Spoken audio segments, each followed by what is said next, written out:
أعوذ بالله من الشيطان الرجيم. بسم الله الرحمن الرحيم.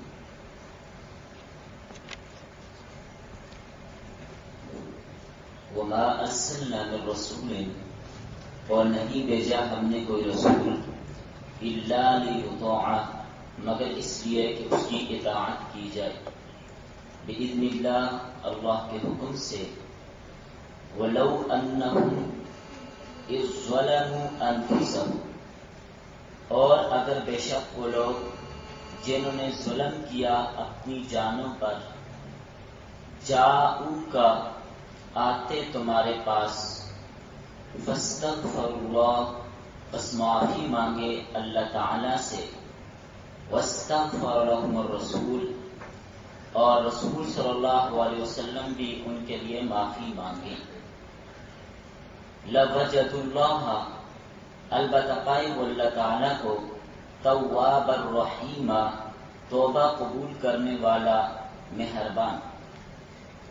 پس پائے اللہ تعالیٰ کو توبہ قبول کرنے والا، مہربان. فلا وربک، پس قسم ہے تیرے رب کی، لا یؤمنون، یہ لوگ مومن نہیں ہو سکتے، حتی، یہاں تک کہ یحکموک، آپ کو حاکم تسلیم کریں، یحکموک، آپ کو منصف نہ بنائیں، فیما شجر بینہم، اپنے تنازعات میں، فیما شجر بینہم، اپنے جھگڑوں میں، اپنے تنازعات میں، ثم لا یجدوا، پھر نہ پائیں، فی انفسہم، اپنے دلوں میں، حرجن، کسی قسم کی تنگی، مما، اس چیز کے متعلق، قضیت، جس کا آپ نے فیصلہ کیا، وَيُسَلِّمُوا تسلیما، اور تسلیم کریں کھلے دل سے. وَلَوْ أَنَّا، اور اگر بے شک ہم، كَتَبْنَا عَلَيْهِمْ، لکھ دیتے ان پر، أَنِ اقْتُلُوا، یہ کہ قتل کرو، أَنفُسَكُمْ، اپنی جانوں، أَوِ اخْرُجُوا، یا نکل جاؤ، من دیارکم، اپنے گھروں سے، ما فعلوہ، تو یہ لوگ نہ کرتے اس کارروائی کو، یہ کام کبھی نہ کرتے، الا قلیل منہم، مگر بہت کم ان میں سے.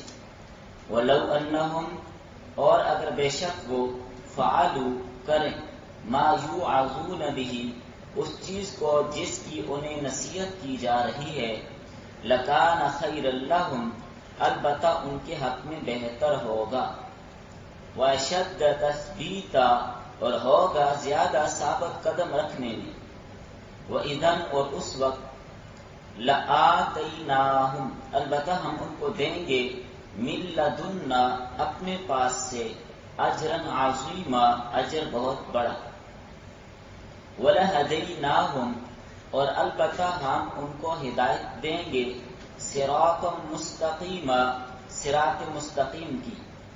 وَمَن يُطِعِ اللَّهَ، اور جو اطاعت کرے گا اللہ تعالی کی، اور جو اطاعت کرے گا اللہ تعالی کی، والرسول، اور رسول صلی اللہ علیہ وسلم کی، فَأُولَئِكَ، پس وہ لوگ، مع الذین، ان لوگوں کے ساتھ ہوں گے، انعم اللہ علیہم، جن پر اللہ نے انعام کیا، من النبیین، اللہ کے نبی، والصدیقین، اور صدیق، والشہداء، اور شہید ہونے والے، والصالحین، اور نیک، وحسن اولئک رفیقا، اور اچھا ہے ان لوگوں کی رفاقت حاصل کرنا، ان لوگوں کی دوستی حاصل کرنا.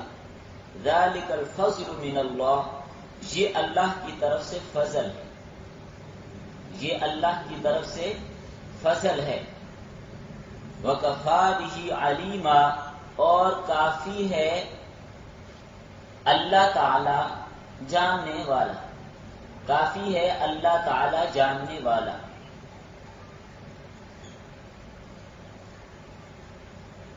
چلیں پہلے یہاں تک سمجھتے ہیں، پھر آگے اگر وقت رہا تو پڑھیں گے.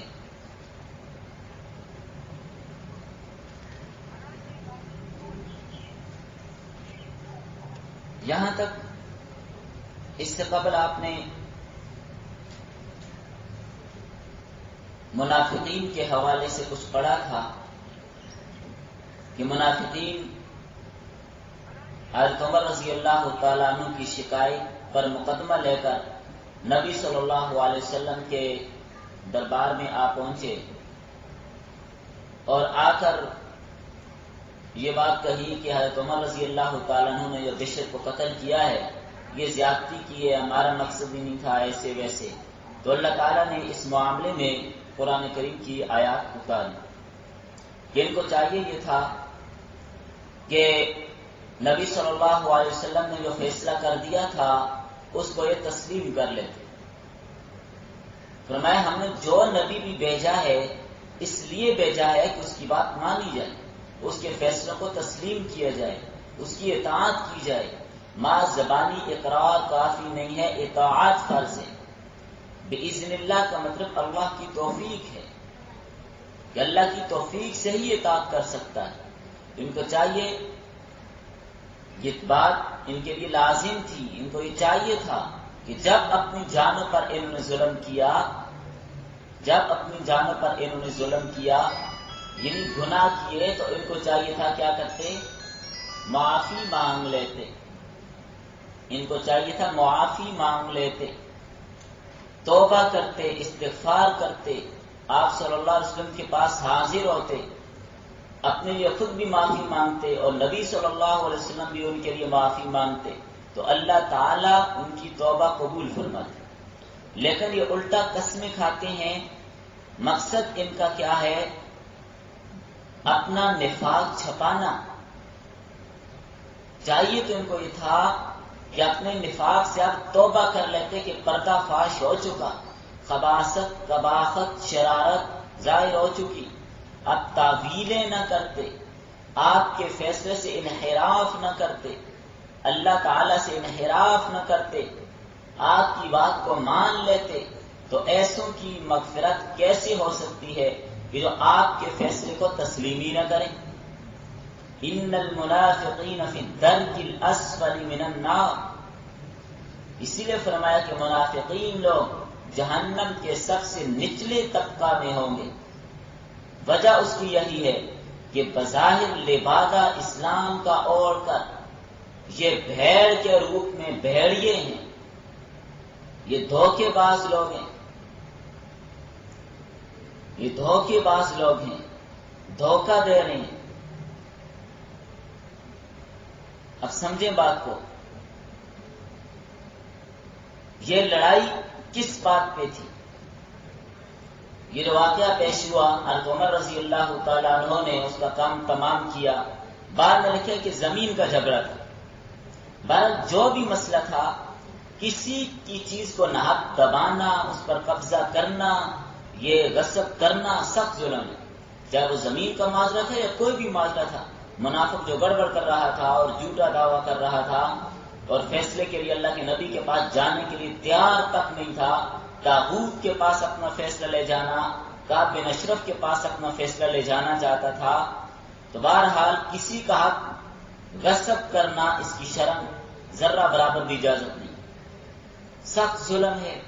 کسی کی زمین ایک بالشت بھی دبانا، قیامت کے دن 7 زمینیں اس کی گردن پر ہوں. حدیث میں آتا ہے کسی کا مال چوری کیا، قیامت والے دن وہ اس کی گردن پہ ہوگا، وہ مال قیامت والے دن اس کی گردن پہ ہوگا. سیدنا ابو ہریرہ رضی اللہ تعالیٰ عنہ نے یہ حدیث بیان کی. ایک آدمی نے اعتراض کیا، مسخرے تو ہر جگہ پہ ہوتے ہیں، کہنے لگا اگر کسی آدمی نے کسی کے کئی سارے اونٹ چوری کیے، کسی آدمی نے کسی کے کئی سارے اونٹ چوری کیے، مثلا کوئی 7-8 اونٹ اس نے چوری کیے، تو قیامت کے دن وہ گردن پر کیسے رکھ کے آئے گا؟ اتنے اونٹ تو گردن پہ آتے نہیں ہیں. بات سمجھ آئیے آپ کو؟ اتنے اونٹ تو کندھے پہ آتے نہیں ہیں، تو اتنے اونٹ اگر چوری کیے تو وہ کیسے آئیں گے؟ ابو ہریرہ رضی اللہ عنہ نے فرمایا کہ جب میں اللہ کے نبی کی حدیث بیان کیا کروں تو مذاق نہ اڑایا کرو.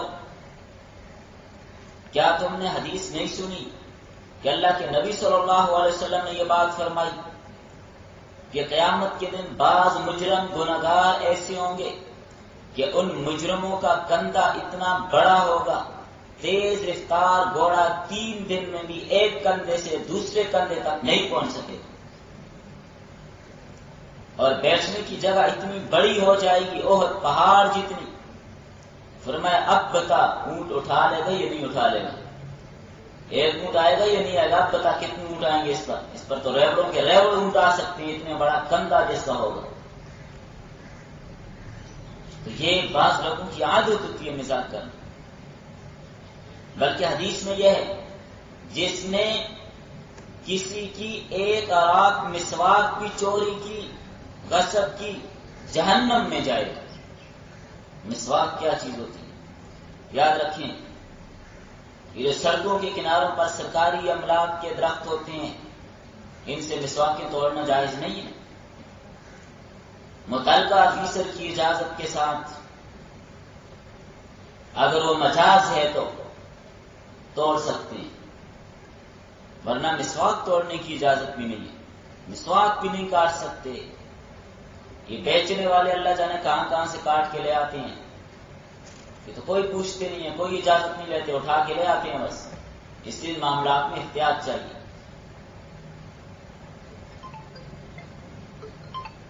اگلی آیت میں آپ نے پڑھا فَلَا وَرَبِّكَ لَا يُؤْمِنُونَ حَتَّى يُحَكِّمُوكَ فِي مَا شَجَرَ بَيْنَهُمْ ثُمَّ لَا يَجِدُوا فِي أَنفُسِهِمْ حَرَجًا مِّمَّا قَضَيْتَ وَيُسَلِّمُوا تَسْلِيمًا۔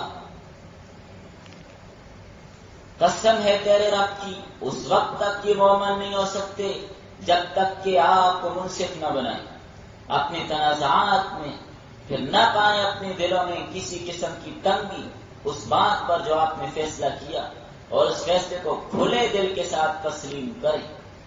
اس کو تسلیم کریں گے تو مومن بنیں گے۔ اس آیت میں فرمایا جا رہا ہے کہ اپنے معاملات میں فیصلے رسول اللہ سے بھی کروانے لازمی اور ضروری ہیں۔ اپنے معاملات میں اللہ کے رسول ہی سے فیصلے کروانے ضروری ہیں، اور آپ صلی اللہ علیہ وسلم جو فیصلہ کریں اسے قبول کرنا، دل و جان سے اس پر راضی رہنا، اس کو تسلیم کرنا، یہ ایمان کی علامت ہے۔ جب تک نبی کے فیصلوں پر راضی نہیں ہوگے اس وقت تک مومن ہو ہی نہیں سکتے۔ لا یؤمن احدکم حتی اکون احب الیہ من والدہ وولدہ والناس اجمعین، او کما قال علیہ الصلاۃ والتسلیم۔ اس حدیث میں اللہ کے رسول صلی اللہ علیہ وسلم کی بات فرما رہے ہیں، تم میں سے کوئی آدمی اس وقت تک مومن نہیں ہو سکتا جب تک میں اس کو اس کے والدین سے اور اس کی اولاد سے اور سارے لوگوں سے زیادہ محبوب نہ ہو جاؤں۔ ماں باپ سے بھی زیادہ محبت اللہ کے رسول سے ہوگی تو مومن بنے گا، ورنہ مومن نہیں ہو سکتا۔ صرف ظاہر دکھاوے کی اطاعت کافی نہیں ہے، اپنی خواہشات کو حضور کے تابع کرنا ہوگا۔ دعویٰ ایمان کا اور فیصلے طاغوت کے پاس کروانے جاتے ہیں، یہ دو چیزیں جمع نہیں ہو سکتی۔ آگ اور پانی کبھی اکٹھا نہیں ہو سکتا۔ جب تک آپ کے حکم کو اپنی رائے پر مقدم نہیں سمجھیں گے اس وقت تک یہ مسلمان ہو نہیں سکتے۔ دین اسلام میں اللہ تعالیٰ نے اتنی آسانی رکھی ہے، کوئی حکم اس میں سخت نہیں، دشوار نہیں، مشکل نہیں، ورنہ پہلے زمانہ کے احکام سخت تھے۔ گناہ کی، اب جس نے گناہ کر لیا اب اس کا انجام قتل تھا، اپنے آپ کو قتل کرے، فَقْتُلُوا أَنفُسَكُمْ فَتَابَ عَلَيْكُمْ، اپنے آپ کو قتل کرے تو معافی ہے، ورنہ نہیں۔ اور نبی صلی اللہ علیہ وسلم کی برکت سے، آپ صلی اللہ علیہ وسلم کی وجہ سے تمہارے لیے اتنی آسانی فرما دی ہے کہ بس توبہ کرو شرائط کے ساتھ۔ شرائط پچھلے کچھ اسباب پہلے توبہ کی گزر چکی ہیں، توبہ کر لو اللہ معاف کر دیں گے، کوئی سخت شرط نہیں لگائی۔ مگر افسوس ہے پھر بھی ان لوگوں پر کہ اطاعت کے لیے تیار نہیں ہوتے باوجود اتنی آسانیوں کے۔ اس آیت میں ایک اور مسئلہ بھی سمجھا دیا، فَلَا وَرَبِّكَ لَا يُؤْمِنُونَ حَتَّى يُحَكِّمُوكَ فِي مَا شَجَرَ بَيْنَهُمْ، کہ جب تک اپنے معاملات، تنازعات، لڑائی جھگڑے میں، اپنے اختلافات میں اللہ کے رسول کو فیصل تسلیم نہیں کریں گے اس وقت تک مومن نہیں ہو سکتے۔ تو اس حدیث کے اندر یہ بات، اس آیت کے اندر یہ بات بھی بتا دی گئی کہ اللہ کے نبی کی بات بھی حجت ہے۔ اللہ کے نبی جو فیصلہ کریں اس کو جو تسلیم نہ کرے وہ مومن نہیں ہو سکتا، تو رسول اللہ کی حدیث کو جو تسلیم نہ کرے وہ مومن ہو سکتے ہیں؟ جو حدیث کا منکر ہو وہ مومن ہو سکتے ہیں؟ جو حدیث کا انکار کرے وہ کیسے مومن ہو سکتے ہیں؟ حجیت حدیث پر قرآن کی یہ آیت دلیل ہے کہ نبی صلی اللہ علیہ وسلم کے فرمودات، آپ کی احادیث دین میں حجت ہیں۔ جو ان کو تسلیم نہیں کرتا، جو حدیث متواترہ کا انکار کرتا ہے وہ کافر ہوتا ہے۔ بات سمجھ آئی آپ کو؟ فَلَا وَرَبِّكَ لَا يُؤْمِنُونَ حَتَّىٰ يُحَكِّمُوكَ فِيمَا شَجَرَ بَيْنَهُمْ۔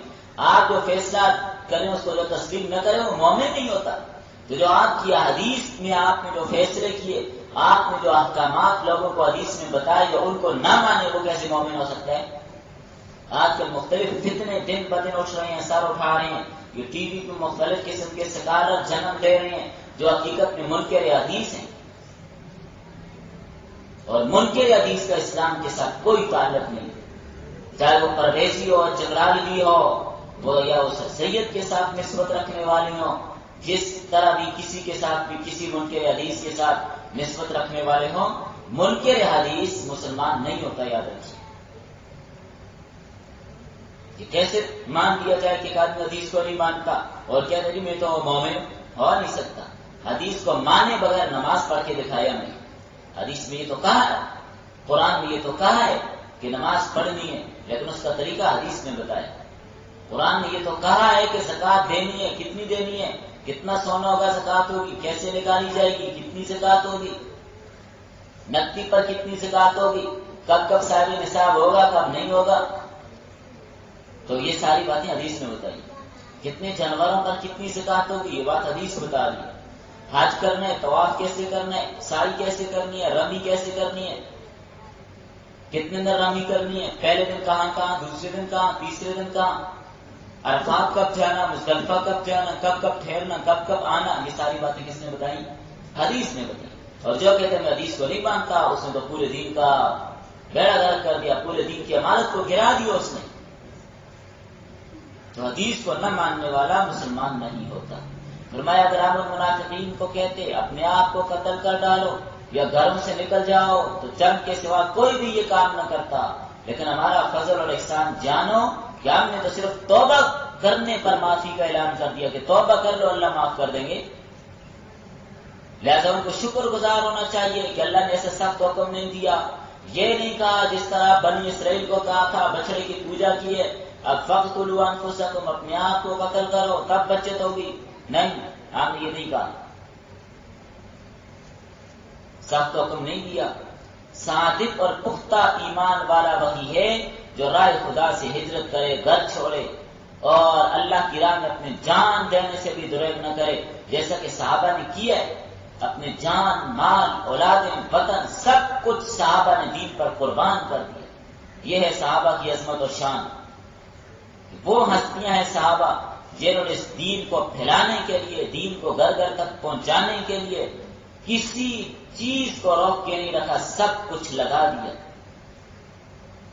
اگر یہ نصیحت پر عمل کرتے تو فرمایا اجر عظیم پاتے، اور سیدھی راہ پہ ہم ان کو چلا دیتے ہیں جو انبیاء، صدیقین، شہداء اور صالحین کی راہ ہے، لیکن منافقین تذبذب کی راہ پر چل کر معتوب اور مغضوب اور ضالین کا راستہ اپنانے والے لوگ ہیں۔ یہ ہدایت یافتہ لوگ نہیں ہیں، یہ ہدایت یافتہ لوگ نہیں ہیں۔ اگر یہ باتیں مانتے وَإِذًا لَآتَيْنَاهُم مِّن لَّدُنَّا أَجْرًا عَظِيمًا، ہم اپنی طرف سے اجر عظیم عطا کرتے، وَلَهَدَيْنَاهُمْ صِرَاطًا مُسْتَقِيمًا، سیدھے راستے کی رہنمائی کرتے۔ وَمَن يُطِعِ اللَّهَ وَالرَّسُولَ فَأُولَٰئِكَ مَعَ الَّذِينَ أَنْعَمَ اللَّهُ عَلَيْهِم مِّنَ النَّبِيِّينَ والصدیقین والشہداء والصالحین وحسن اولئک رفیقا۔ کتنی اچھی رفاقت، کتنی اچھی دوستی ہے۔ اطاعت والوں کے لیے انعام کا ذکر کیا کہ ان کو دنیا میں صدیقین، شہداء، صالحین کی معیت حاصل ہوگی۔ المرء مع من احب، او کما قال صلی اللہ علیہ وسلم، آدمی اسی کے ساتھ اس کا حشر ہوگا جس کے ساتھ اس کی محبت ہوتی ہے.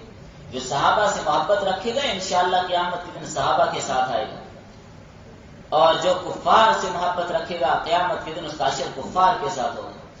کافروں کی عادتیں، کافروں کے طور طریقے، کافروں کی رسومات اور رواج اس کو اچھے لگتے تھے، یہ انہی کے ساتھ ہوگا. آیت کا شان نزول یہ ہے. حضرت ثوبان رضی اللہ تعالیٰ عنہ اور کچھ دیگر حضرات صحابہ نے عرض کیا یا رسول اللہ آپ ہمیں اتنے اچھے لگتے ہیں کہ ہماری جانوں سے بھی زیادہ عزیز ہیں، اور آپ ہماری اولادوں سے بھی ہمیں زیادہ محبوب ہیں. اور ہماری حالت یہ ہوتی ہے کہ جب کبھی ہم آپ کی مجلس سے اٹھ کے گھر چلے جاتے ہیں آپ اتنا یاد آتے ہیں، اتنا یاد آتے ہیں کہ جب تک دوبارہ آ کر آپ کو دیکھ نہیں لیتے صبر نہیں ہوتا، ہمارا چین نہیں ہوتا، مزہ ہی نہیں آتا جب تک آپ کو دیکھ نہ لے. پھر ہمیں خیال آتا ہے کہ چلیں دنیا میں تو ہم اللہ کے رسول صلی اللہ علیہ وسلم کو آ کے دیکھ لیتے ہیں، کتنے خوش نصیب لوگ تھے. خدا کی قسم یہ صحابہ بڑے خوش نصیب لوگ تھے، اور کتنا بدبخت ہے وہ طبقہ جو ان صحابہ پر آج بھی تبرہ کرتے ہوئے باز نہیں آتے. تو فرمانے لگے یا رسول اللہ یہ خیال گزرتا ہے کہ دنیا میں تو ہم آپ کو آ کے دیکھ لیتے ہیں، کل قیامت کے دن جنت میں آپ اعلیٰ علیین میں آپ کا مقام ہوگا، اعلیٰ درجے پہ آپ ہوں گے، ہم تو وہاں جا نہیں سکیں گے. آپ کا درجہ تو اونچا اور بلند ہوگا، ہم وہاں نہیں جا سکیں گے، وہاں پر آپ ہمیں یاد آئیں گے، ہم آپ کو کیسے دیکھیں گے. اس پر اللہ تعالیٰ نے آیت نازل فرما دی کہ جو اللہ اور اس کے رسول کی اطاعت کرتے ہیں یہ لوگ قیامت کے دن بھی ایسے برگزیدہ بندوں کے ساتھ ہوں گے جن پہ اللہ نے انعام کیا. ان قیامت کے دن بھی جو انبیاء سے محبت کرتے ان کے ساتھ ہوگا، جو صدیقین سے محبت کرتے ان کے ساتھ ہوگا، جو شہداء سے محبت کرتے ان کے ساتھ ہوگا، جو صالحین سے محبت کرتے ان کے ساتھ ہوگا. پریشان ہونے کی ضرورت نہیں. ساتھ ہونے کا مطلب سمجھیں، ساتھ ہونے کا یہ مطلب نہیں ہے کہ ہر ایک کا ایک ہی درجہ اور برابر درجے میں ہوں گے، یہ محال اور ناممکن ہے. ہم درجات عند اللہ، اللہ کے سب کے الگ الگ درجات ہیں. یہاں ساتھ ہونے کا معنی یہ ہے کہ نیچے کے درجے والے اوپر کے درجے والوں سے ملتے رہیں گے، ملنے میں کوئی رکاوٹ نہیں ہوگی، آنے جانے پر کوئی پابندی. جب ارادہ ہوگا کہ اللہ کے رسول کو دیکھائیں فوراً وہاں پہنچ جائیں گے، فوراً کوئی ٹرین کا انتظار، کوئی ٹکٹ نہیں، وہاں پہنچ جائیں گے فوراً، چاہے جس کونے میں بھی ہو. ایک لمحے میں ہم جھپکنے کی دیر میں اللہ کے رسول کے قدموں میں ہوں گے انشاءاللہ. جو درجات کا تفاوت ہے ملنے میں رکاوٹ نہیں ہوگی. اس آیت میں اہل انعام کے 4 درجے بیان کیے اور ان کے ساتھ 5ویں قسم مطیعین کی بیان کی کہ جو ان کی اطاعت کرتے ہیں. اگرچہ مطیعین درجہ اور مرتبہ میں اہل انعام سے کم ہے، مگر باوجود درجہ میں کم ہونے کے اللہ تعالیٰ ان کو بھی انعامات سے نوازیں گے اور اہل انعام کی دوستی اور رفاقت عطا فرما دیں گے جو ان لوگوں کی اطاعت کریں گے. یہاں مراتب کو ترتیب وار بیان کی ہے. تو سب سے پہلا مرتبہ انبیاء کا ہے. اللہ تعالیٰ نے اپنے بندوں کے پاس تبلیغ احکام کے لیے اور اپنے دین کو پہنچانے کے لیے، احکامات کو پہنچانے کے لیے یہ سلسلہ حضرت آدم علیہ السلام سے شروع کیا اور حضرت محمد صلی اللہ علیہ وسلم پر لا کر اس کو ختم کر دیا. حضرت محمد صلی اللہ علیہ وسلم پر لا کر اس سلسلے کو ختم کر دیا. یہ سلسلہ ہے انبیاء کا. دوسرا درجہ صدیقین کا ہے، صدیقیت. جو نبی کے بعد سب سے افضل ہے وہ صدیق ہوتا ہے، جس کا ظاہر اور باطن صدق سے بھرپور لبریز ہوتا ہے، کذب کی ذرہ برابر گنجائش نہیں ہوتی. جب پیغمبر دعوت پیش کرتے ہیں تو بلا دلیل اور بلا تعمل کے صدیق اس کو فوراً قبول کر لیتے ہیں. جب نبی دعوت فوراً قبول کرے اور اپنے نور قلب سے نور نبوت کو پہچان لے. ابوبکر صدیق رضی اللہ عنہ اس امت کے صدیق اکبر ہیں. بلا تعمل جب اللہ کے نبی نے دعوت ایمان کی فوراً مسلمان ہو، ایک قدم آگے پیچھے نہیں ہوئے، ایک جملہ اور نہیں بولا، فوراً مسلمان ہو. بعض علماء فرماتے ہیں آیت میں صدیقین سے مراد وہ لوگ ہیں جو دین میں ذرہ برابر بھی شک نہیں کرتے. جس سے اللہ تعالیٰ فرماتے ہیں والذین آمنوا باللہ ورسولہ اولئک هم الصدیقون، جو لوگ اللہ اور اس کے رسول پر ایمان لاتے ہیں یہی لوگ کیا ہیں؟ صدیق ہیں۔ اس وصف میں ابو بکر سب سے پہلے ہیں۔ حضور صلی اللہ علیہ وسلم پر ایمان لانے میں پہلے، پھر ہمیشہ ایمان لانے کے بعد آپ کے ساتھ رہے۔ کوئی غزوہ ایسا نہیں جس میں ابو بکر ساتھ نہ ہو۔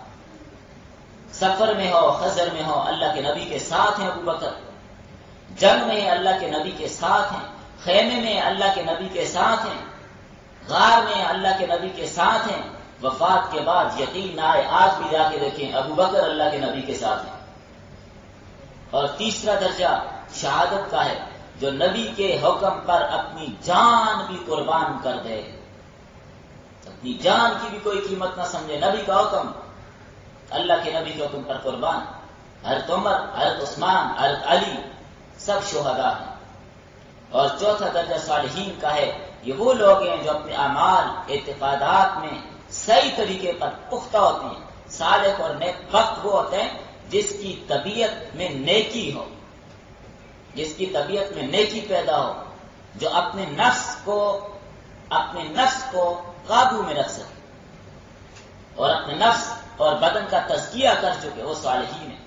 یہ سب اللہ کا فضل ہے کہ مطیعین جو ان کی اطاعت کریں گے، جو ان لوگوں کی اطاعت کریں گے، ان کے ساتھ اللہ ان کو رفاقت دے دیں گے۔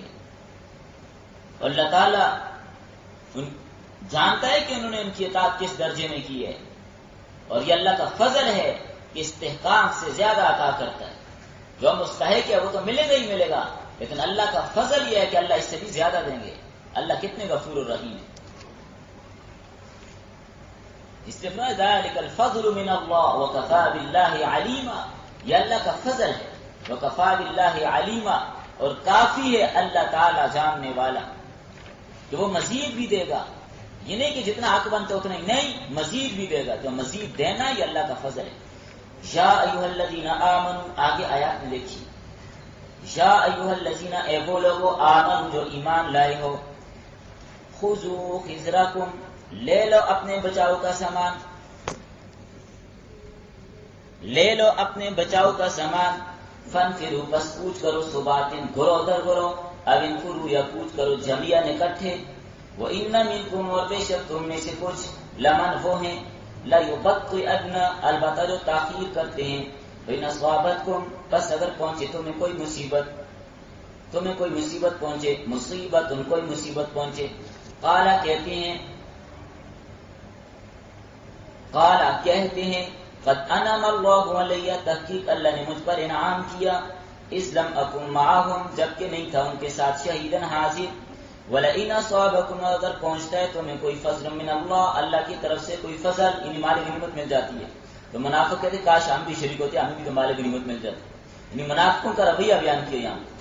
لَيَقُولَنَّ، البتہ ضرور کہتا ہے، كَأَن لَّمْ تَكُن، گویا کہ نہیں ہے، بَيْنَكُمْ وَبَيْنَهُ، تمہارے اور ان کے درمیان، مودہ، کوئی دوستی، تو پھر کہتے یا لیتنی، کاش کہ میں کنت ہوتا معکم، ان کے ساتھ، فافوز، تو میں بھی کامیابی حاصل کرتا، فوزا عظیما، بڑی کامیابی، فلیقاتل، پس چاہیے کہ لڑیں، فی سبیل اللہ، اللہ کے راستے میں، الذین، وہ لوگ یشرون الحیات الدنیا، جو بیچتے ہیں دنیا کی زندگی کو، بالآخرت، آخرت کے بدلے میں، ومن یقاتل فی سبیل اللہ، اور جو لڑے گا اللہ کے راستے میں، فیقتل، بس وہ قتل کیا جائے، او یغلب، یا غالب آئے، فسوف نؤتیہ، پس ان قریب ہم دیں گے اس کو، اجر عظیما، بہت بڑا اجر، بچ جائے یا شہید ہو جائے، دونوں صورتوں میں اجر۔ وما لکم، اور تمہیں کیا ہو گیا، لا تقاتلون، تم نہیں لڑتے، فی سبیل اللہ، اللہ کے راستے میں، والمستضعفین، چلیں یہ والی آیت ابھی چھوڑتے ہیں، پہلے یہاں تک پورا کریں۔ اس کی آیت کے ساتھ ربط یہ ہے، گزشتہ آیت میں اہل کتاب اور منافقین اور اعداء دین کی شرطوں کو بیان کیا، اب ان آیات میں مسلمانوں کو ان لوگوں سے جہاد کرنے کا حکم دیا، کیونکہ جہاد احیاء دین، اعلاء کلمۃ اللہ کا ذریعہ ہے، اور بد سرشت قسم کے لوگوں کو کلا کم کرنے کا طریقہ ہے، اور جو مسلمان کفار کے قبضے میں قید ہیں انہیں چھڑانے کا طریقہ ہے۔ فرمایا جہاد سے اخلاص اور نفاق ظاہر ہو جاتے ہیں. پتہ چلتا ہے خالص مومن کون ہے، منافق کون ہے، جہاد سے پتہ چلتا ہے. کیونکہ منافقین کو جب جہاد کا کہا جاتا تھا نا، پھر ان پہ پہاڑ ٹوٹتے تھے، جہاد کے نام سے کانپتے تھے کہیں مارے نہ جائیں. اب اس سلسلے میں یہاں سے آگے 6 رکوعوں تک یہی مضمون بیان ہوگا. تو منافقین کے بری عادت کو بیان کیا کہ وہ جب مسلمانوں کو کسی غزوے میں بظاہر نقصان ہوتا ہے یہ چیز دیکھتے ہیں تو منافقین اس پر خوش ہوتے ہیں اور اپنی عدم شرکت کو اللہ کا فضل سمجھتے ہیں کہ شکر ہے ہم اس جنگ میں شریک نہیں ہوئے، نہیں تو ہم مارے جاتے ہیں. اور اگر مسلمانوں کو فتح ہو جاتی ہے، مال غنیمت مل جاتے ہیں، پھر خسرت کرتے ہیں، افسوس سے ہاتھ ملتے ہیں، پچھتاتے ہیں، کاش ہم بھی شریک ہوتے تاکہ ہمیں بھی کچھ مال غنیمت مل جاتی. ارشاد فرمایا اے اہل ایمان، اپنی احتیاط اور بچاؤ کا پورا سامان تیار رکھو، اسلحہ اور ہتھیار تیار رکھو، دشمن کے مکر و فریب سے اور گھات سے ہوشیار رہو. جیسا موقع اور مصلحت ہو اجتماعی انفرادی دشمن سے مقابلے کے لیے نکلو. اگر تمہیں نقصان ہوتا ہے تو منافق خوش ہوتے ہیں، تو اللہ کا فضل ہوا کہ ہم شریک نہیں ہوئے. اور اگر تم فتح پا جاؤ تو یہ خسرت کرتے ہیں کہ کاش ہم بھی شامل ہوتے اور ہمیں بھی مال غنیمت مل جاتا. فرمایا منافقین کی نظر دنیا کے مال پر ہے، لیکن اہل ایمان کو چاہیے دشمنان خدا جو دشمن دین سے دشمن رکھنے والے، اللہ سے دشمن رکھنے والے ہیں، تو اللہ کا حکم سمجھ کر ان دین کے دشمنوں کے ساتھ لڑیں. جو رائے خدا میں شہید ہو جائے گا یا بچ جائے گا، دونوں صورتوں میں اجر عظیم کا مستحق ہوگا. اگر اجر کا وعدہ نہ بھی ہوتا تب بھی 2 وجہوں سے فرمایا کفار کے ساتھ لڑنا ضروری ہے. پہلی بات یہ کہ اللہ کا دین غالب ہو جائے، دوسری بات یہ جو مسلمان مظلوم مکہ میں کفار کے پنجے میں قید ہیں، جو بچے ان کے شکنجے میں ہیں انہیں چھڑانا یہ بھی ضروری ہے. فرمایا تمہیں کیا ہو گیا، اللہ کی راہ میں جہاد نہیں کرتے، بیچارے مظلوم لوگوں کو کیوں نہیں چھڑاتے، عورتوں اور بچوں کو کیوں نہیں چھڑاتے، کیوں نہیں لڑتے اللہ کے راستے میں. ظالموں سے تنگ آ کر وہ بیچارے ادھر دعائیں مانگ رہے ہیں کہ اللہ ہمیں اس بستی سے نکال جس کے باشندے ظالم ہیں، ہمارے لیے یہاں سے کوئی اسباب مہیا فرما، اپنے پاس سے کوئی مددگار مقرر فرما. اللہ نے ان کی دعا قبول فرمائی، نبی صلی اللہ علیہ وسلم کو مددگار بنایا اور سن 8 ہجری میں مکہ فتح ہوا اور کفار کے ہاتھوں سے اللہ کے نبی نے ان کو چھڑا دیا. اور ایک صحابی کو عتاب بن اسید کو ان پر حاکم مقرر کیا کہ یہ کمزور لوگوں کا بدلہ لیں. آج بھی یہ آیت، یہ بات ہمارے سامنے ہے. اس آیت کو پڑھیں، ذرا غور کریں. فرمایا یہ لوگ ان کو کیا ہو گیا، یہ کیوں نہیں چھڑاتے ان مظلوموں کو جو ظالموں کی پنجے کے اندر، ظالموں کے شکنجے کے اندر قید ہیں، کیوں نہیں چھڑاتے ان کو.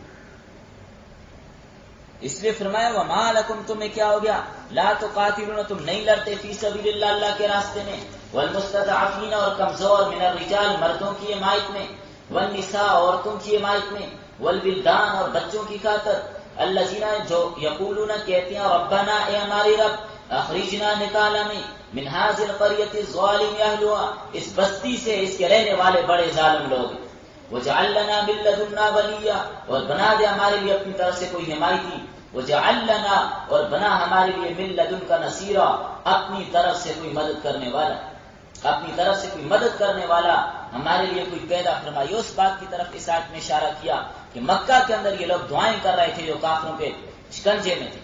آج بھی کشمیر کی بیٹی، شام فلسطین کی بیٹی یہ چیخ رہی ہے کہ اے ہمیں کوئی ظالموں کے شکنجے سے نکالنے والا آ جائے جو ہمیں ظالموں کے شکنجے سے بچا لے، لیکن کسی کے کان پہ جوں تک نہیں رہی تھی. سب نے بزدلی کی چادر اوڑھ رکھی ہے. یہ اسلحہ کس لیے تیار کیا جا رہا ہے، یہ حکومتیں، یہ ایٹمی طاقتیں کس لیے بنائی جا رہی ہیں. مظلوم پس رہا ہے اور اس کو چھڑانے کی کوشش نہیں کی جاتی. ایک وقت تھا تاجروں کا وفد کشتی سے اترا، سندھ کے ڈاکوؤں نے ایک مسلمان عورت کو اغوا کر لیا. اس نے آواز لگائی یا اہل الاسلام، اے اہل اسلام میری مدد کو پہنچو. اللہ نے اس آواز کو عرب میں مرکز تک پہنچایا.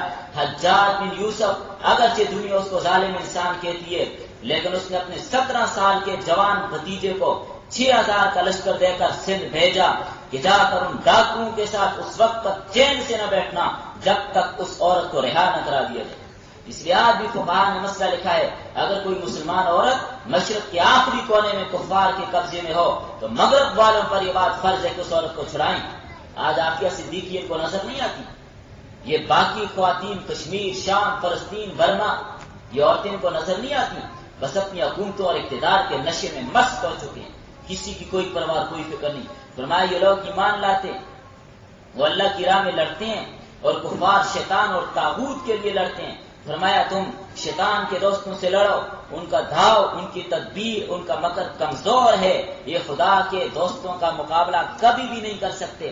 اسی آیت میں اس بات کی طرف اشارہ فرمایا، الذین، وہ لوگ، آمنو، جو ایمان لائے، یقاتلون، لڑتے ہیں، فی سبیل اللہ، اللہ کے راستے میں، والذین کفروا، اور وہ لوگ جو کافر ہیں، یقاتلون، لڑتے ہیں، فی سبیل الطاغوت، طاغوت کی راہ میں، فقاتلوا اولیاء الشیطان، بس لڑو تم شیطان کے حمایتیوں سے، ان بے شک کید الشیطان، شیطان کی تدبیر، کان ضعیفا، کمزور ہے۔ شیطان اور شیطانی پروپیگنڈے اور ہتھ گنڈے اور شیطان کے راستے پہ چلنے والے اہل ایمان کا مقابلہ ذرہ برابر بھی نہیں کر سکتے۔ تو یہاں پر ان آیات میں یہ بتایا کہ دشمن کے خلاف ہتھیار تیار رکھو، سامان تیار رکھو، ڈٹ کے ان کے ساتھ مقابلے کے لیے تیار رہو۔ اس لیے ضمناً تو یہ مسائل تو جہاد کے لیے، لیکن ضمناً یہ مسائل بھی اس سے سمجھ آتے ہیں کہ اپنی حفاظت کرنا، خودکشی سے بچنا، سردی سے بچنا، گرمی سے بچنا۔ یہ سخت سردی ہے اور آپ کاٹن کا لباس پہن کے پھریں، سخت گرمی ہے آپ موٹا لباس پہن کے پھریں، آپ اگر کوئی نقصان ہوگا تو یہ بھی آپ کی اپنی طرف سے تعدی اور خودکشی کے مترادف ہوگا۔ اس کی اجازت نہیں ہے، اس کی اجازت نہیں ہے۔ سڑک سے بے احتیاطی کے ساتھ گزرنا یہ بھی خضوع خضرکم کے منافی ہے۔ زیادہ کھانا کی بدہضمی ہو جائے، طبیعت کو نقصان پہنچے، یہ بھی ناجائز ہے۔ گھر میں عورتیں اپنا زیور، اپنا پیسہ یہ سنبھال کے رکھیں، محفوظ رکھیں، بعد میں چوری ہو جاتا ہے پھر ایک دوسرے پہ شک کرتی رہتی ہیں۔ تو لہذا اس آیت سے ضمناً یہ باتیں بھی ثابت ہو رہی ہیں۔ چلیں بس، اس طرح رات کو دروازہ بند کرنا، کتا نہ داخل ہو جائے، چور نہ داخل ہو جائے، یہ بھی یا ایھا الذین آمنوا خذوا حذرکم میں داخل ہے۔